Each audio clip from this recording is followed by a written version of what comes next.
उधर अखिलेश यादव ने कहा है कि रियासत में तमाम काम पुरानी सरकार के ही नजर आ रहे हैं। ये सरकार सिर्फ कागजों पर ही तरक्की करती है।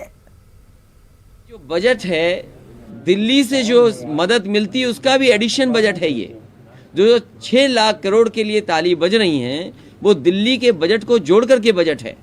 और फिर कल भी मैंने कहा था कि दिल्ली की सरकार की मदद क्या है। अगर मुंबई से लेकर के दिल्ली तक एक्सप्रेसवे बन रहा है तो यूपी को क्यों छोड़ा जा रहा है, यूपी को क्यों नहीं जोड़ा जा रहा है। और अभी भी जो पुरानी सरकार के काम थे वही दिखाई दे रहे हैं। सैनिक स्कूल कोई नया नहीं बना।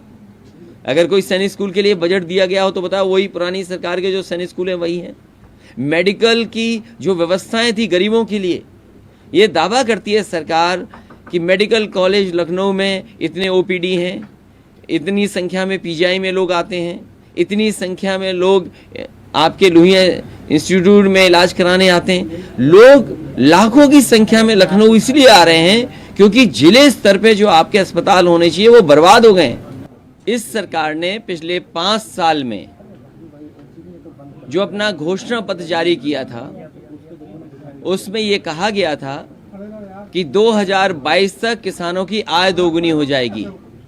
आज हम 2022 में हैं, 6वां बजट पेश हो रहा है। उसका जवाब क्या है सरकार के पास?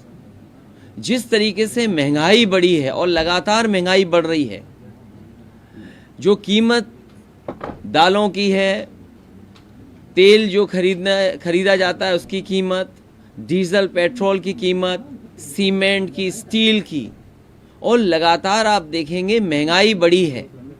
इनके लगातार बजट आने से गांव में उदासी है। हमारा नौजवान जो उम्मीद लगा करके बैठा था नौकरी और रोजगार मिलेगा, आंकड़ों में तो दिखाई दे रहा है कि नौकरी और रोजगार हैं। अगर सरकार के आंकड़े देखें तो आंकड़ों में तो दिखता है, लेकिन ज़मीन पर गांव में अभी भी बड़े पैमाने पर नौजवानों के हाथ में काम नहीं है, रोजगार नहीं है, नौकरी नहीं है।